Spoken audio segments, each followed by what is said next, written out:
part of the Press Play Podcast Network. Chapter 23, The Gemini Man. Prologue. This episode of the Hyman Podcast is dedicated to Kate Mogan, Ben Buckwalter, Karen Valentine, the faculty and staff of Everett's Middle School, and the students that graced its halls from 2010 to 2014. My life is better having known you all. Thank you. As it goes, so often we find ourselves at a crossroad, one way or the other. And not too often do we know which way to go, and even more rarely do we have hints or intuition or gut feelings that we can rely on. We find ourselves on a path, and there are variables upon variables that guide you through to the next phase of life. We don't tend to question the decisions right then and there, we just live. And things happen. Things happen around us, things happen to us, and things happen because of us. And we encounter people, and sometimes they become fixtures in your life, and sometimes they are just there long enough for you to find your way to the next big thing. It's the nature of the cosmos. Life happens.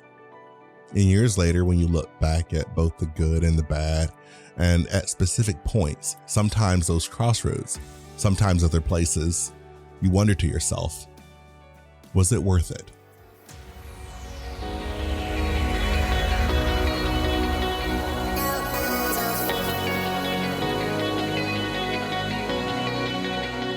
From the Hyman blog and the Press Play Podcast Network, I'm JD Hyman. As a Black man living here in America, I am living proof that while all men were created equal, not all men are equal. We're here to dig into the American political system, explore and unearth experiences from the human condition, and be a catalyst for some hard conversations that need to be had, conversations that demand to be had. No matter what brought you here, I'm glad you came. Once again, my name is JD, and this is the Hyman Podcast.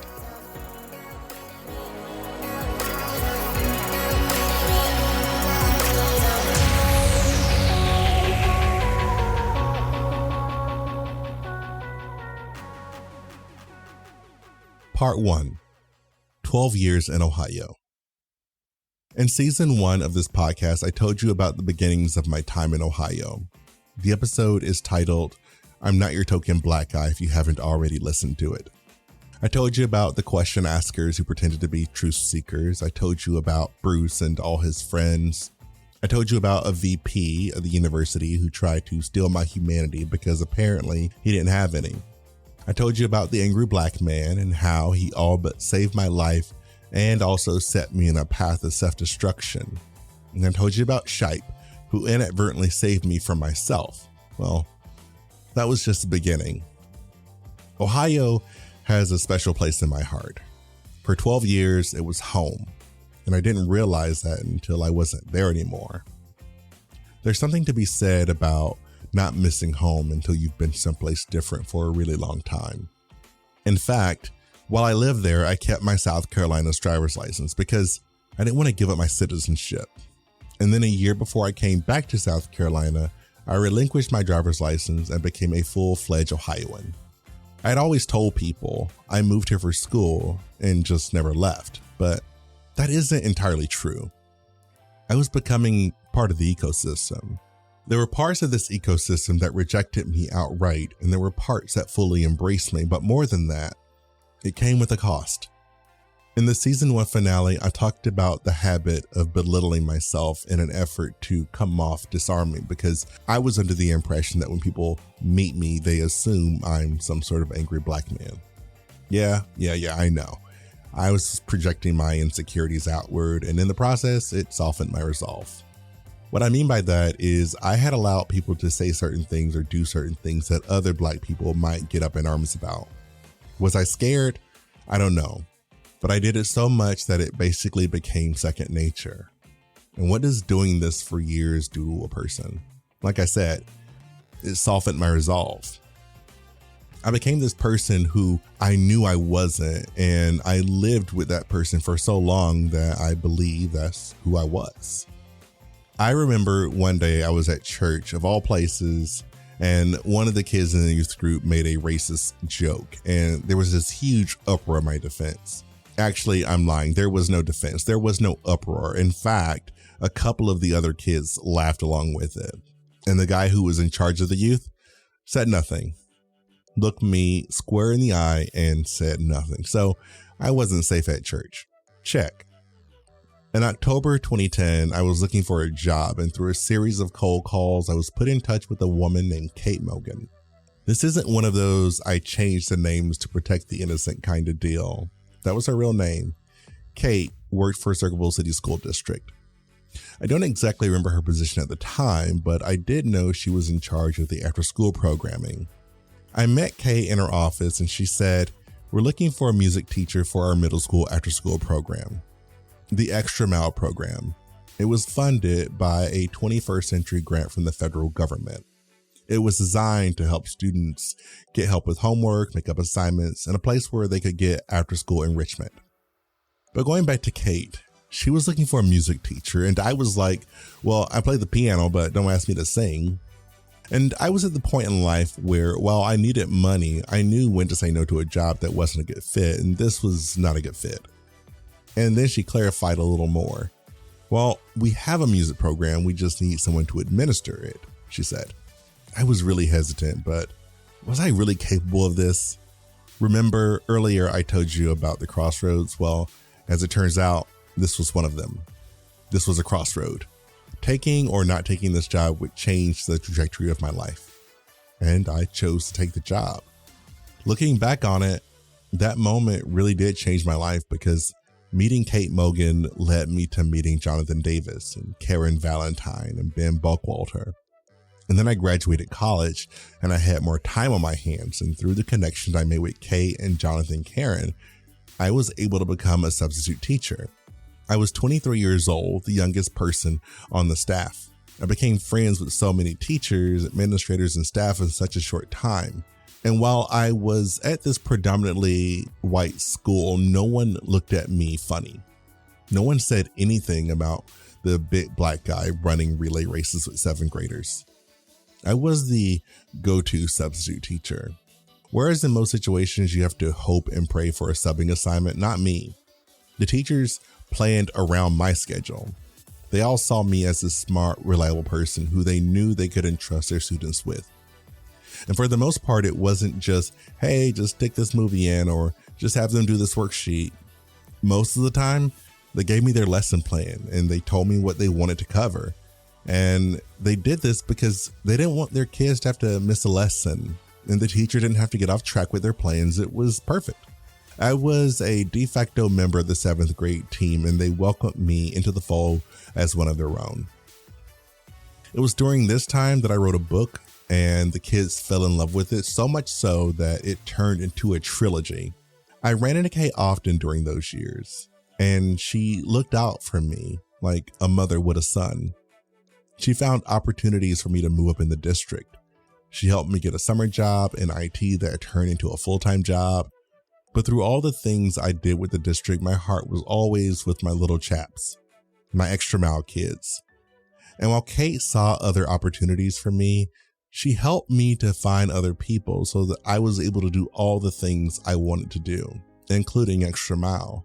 I usually go back to Ohio at least once per year, and I usually make it a point to go and see Kate because, you see, she gave me one of the greatest opportunities I was ever given.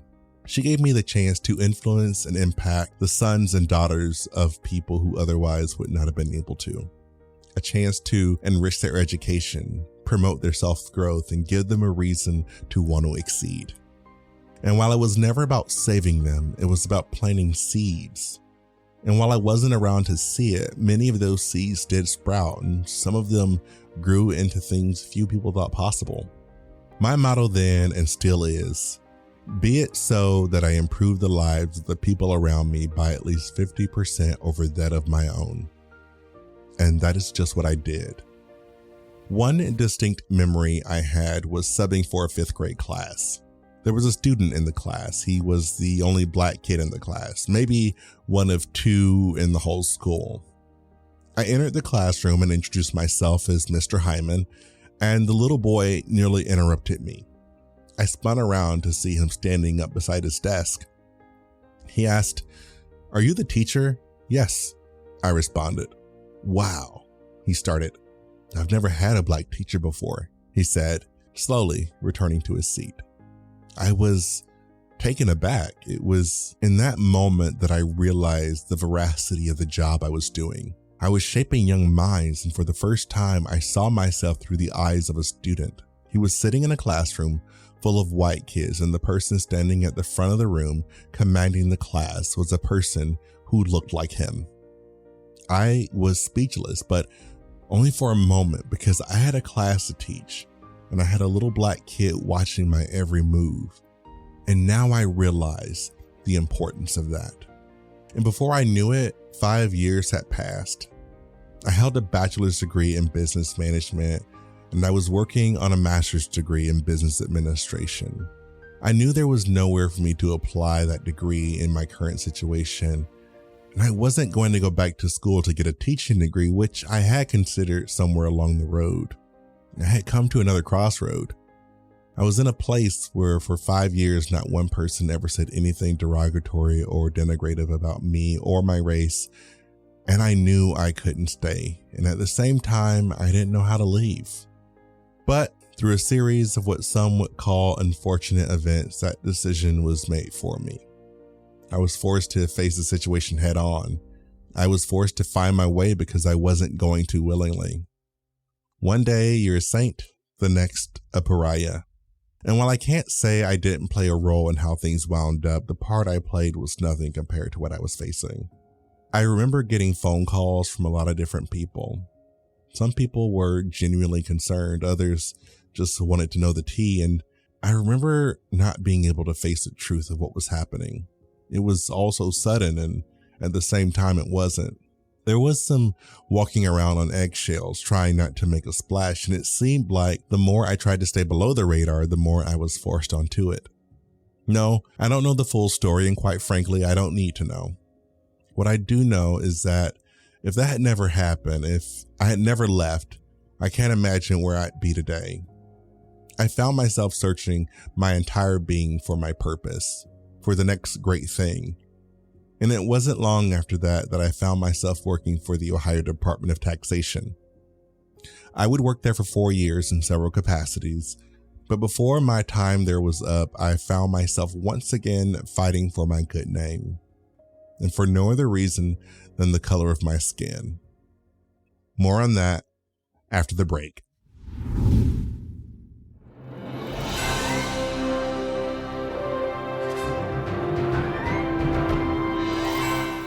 What's up, everybody? Chase Smith here from the Chase Smith Podcast and Cavs on the Break NBA Podcast. And I'm JD, host of the Hyman Podcast, part of the Press Play Podcast Network, and we are super excited to bring you a brand new show starting next Tuesday, the Fanfare Podcast. The Fanfare Podcast is all about your favorite movies and our favorite movies and the best moments in cinema. To help guide our discussion, each episode will feature one classic, and we will grade this movie using a report card-like scale A through F. We're going to be grading categories like acting, directing, cinematography, the score, and even the movie poster itself. And when we're not featuring a movie report card, we'll be sharing our movie rankings, franchise deep dives, actor and director interviews, and everything in between. Movies have been a major part of our lives, and we cannot wait to share our thoughts with you. Our premiere episode will drop Tuesday, June 27th, and JD and I will be reviewing Raiders of the Lost Ark in preparation of the release of Indiana Jones and the Dial of Destiny on June 30th, the 5th installment of the franchise. Join us on the Fanfare Podcast, available on Apple Podcasts or wherever you listen to your podcast. Hello, Brooks here with the Books with Brooks monthly book club podcast. Here's how Books with Brooks works. We read one book a month, and then we talk about it.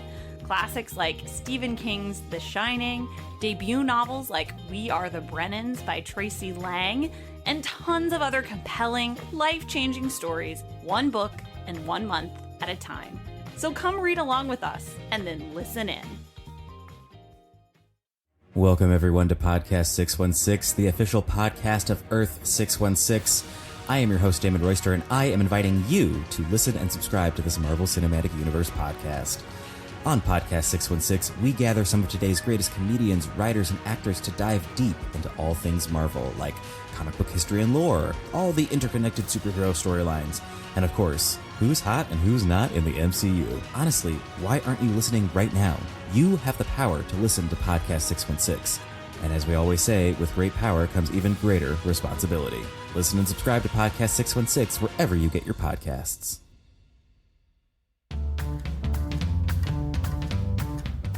Hey everyone, this is Don Mike Mendoza, the host of Producing While Asian. Join us in Season 2 for more conversations with actors, artists, producers, and more from Broadway, Hollywood, and beyond, every other Wednesday on the Press Play Podcast Network.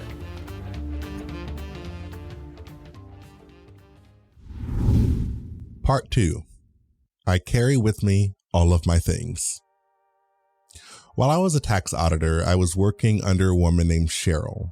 Names are not being changed to protect the innocent, but I'll leave out her last name because I'm nice like that.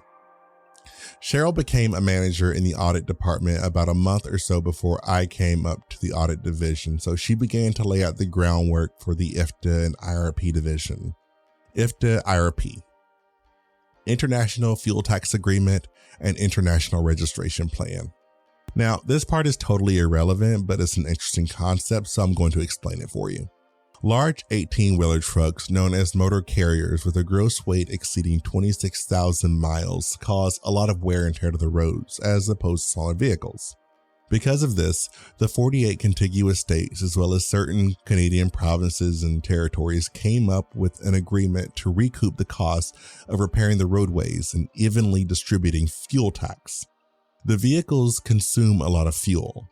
For example, say a motor carrier fuels up in Rock Hill, South Carolina, and then travels 17 miles north and crosses the North Carolina border. Now the vehicle drives through North Carolina and into Virginia. The tax on that fuel is apportioned between South Carolina, North Carolina, and Virginia based on the number of miles driven in each state. With regard to the IRP, this is the registration fee that motor carriers pay to operate. This fee is also apportioned to the states where the motor carrier operates based on the number of miles driven in each state. As an IFTA IRP auditor, my job is to collect the driving logs from the motor carriers, map the miles based on the logs, and ensure they pay sufficient fees and ensure the fees were apportioned to the appropriate states. Now, while the fees are apportioned based on the miles driven in a state, the fuel tax is apportioned based on the number of gallons consumed in each state.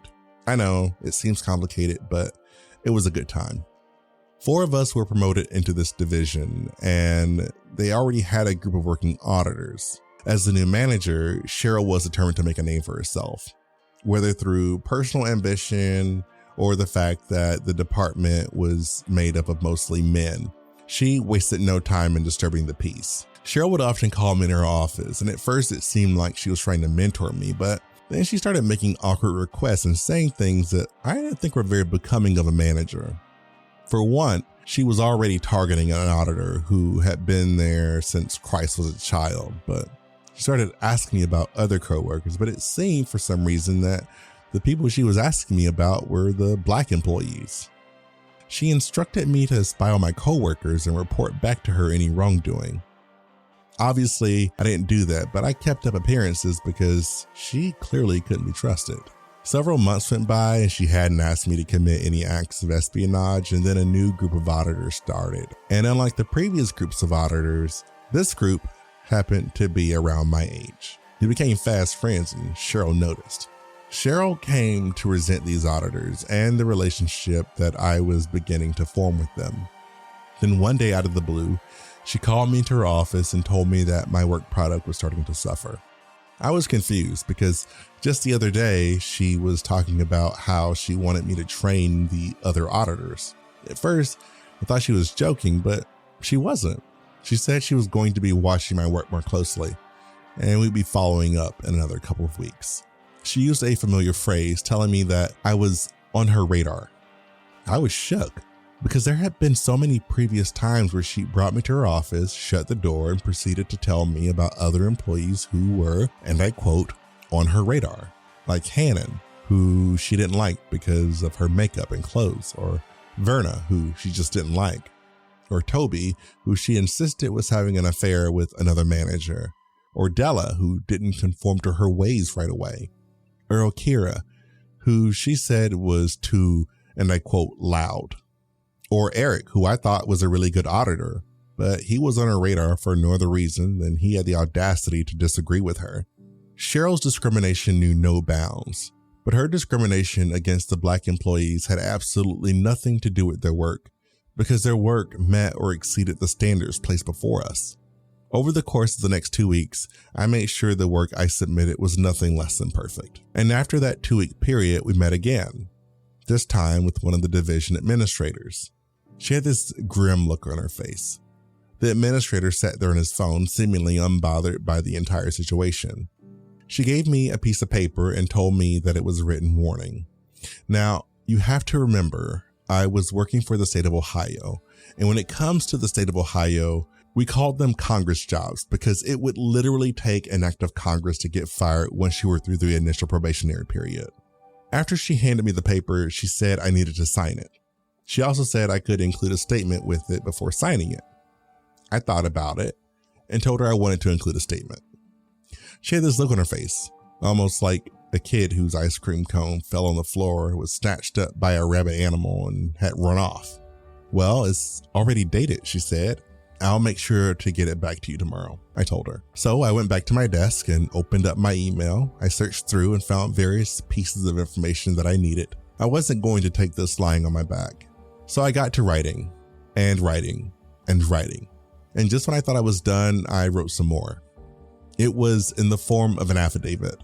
It was a comprehensive retelling of all the events that led up to this moment. A detailed narrative of everything she'd ever told me in confidence. The things she said about my coworkers, the things she said about her bosses, the spying she asked me to do, all of it. I included 5 pages and appendices of supporting documentation in the form of notes, emails, and other correspondences. It was some of my finest work. I printed it out, attached it to the write-up, and went home. I wouldn't be able to turn it in until the next day. I read it to myself. I must have read it to myself at least a half dozen times. And the more I read it, the more I began to not recognize myself. In fact, I was starting to see someone who I hadn't seen in quite some years. The angry Black man. He was all over that statement. He had come to my defense in one of the most glorious ways anyone ever had, and it frightened me. Had I come all this way just to fall back onto old ways, letting anger and hatred guide me, or was I going to come back to rationality, reason, and logic? I asked myself, JD, what is the virtue in turning in this document? What will become of it? Will they fire her? Not likely. Will she see the error of her ways and change? Also not likely. To wit, the wrong thing done for the right reason is still the wrong thing. Why did I wait until now? Until I was the target, when I watched her torment people and stood idly by. Was I any better? Would this put me on her level? Is that a place I wanted to be? Down in the dirt, in the mud with her? I fell asleep that night with all of this on my mind. I was being tormented by a decision I had yet to make, ghosts that had yet to be birthed. The next day, I walked into work, and instead of going straight to the 6x6 cell of a cubicle I had been relegated to, I took a detour to human resources. I spoke to a woman there for a bit, signed a few pieces of paper, stopped by that administrator for a brief conversation, and then I went to see Cheryl. I handed her the write-up, signed my own scathing statement, and in its place, another document. What's this? She asked. I'm taking a 3-month sabbatical, and when I get back, you're not going to be my boss anymore. And that's what I did. I took a 3-month paid sabbatical. I handed her the papers, packed up a few things, and left the building. It was time for me to leave behind the monotony of a profession that had very little prospect for the type of future I wanted for myself. It was time to reevaluate some things, and that's what I did. For 3 months, I was that person who went to the gym in the middle of the day. I was the person who did the grocery shopping in the morning. I wound up buying more clothes because I realized most of my closet was work clothes. I made a few trips to South Carolina, got good usage out of the Cedar Point season pass, visited my old stomping grounds and old friends, and I reconnected with the ideals that I knew were part of my person, ideals that meant something to me. I didn't want to be defined by my job or that place I worked. I didn't want to be a person who felt like they always had to fight back. I didn't want to be a person who stood idly by. I knew who I was. I knew what I stood for. Those things were imprinted on me a long time ago, and somewhere along the road, I simply forgot. And it wasn't until I realized that I already knew these things that I became enlightened to the fact that all the parts of me that make me the human being that I am already reside in me.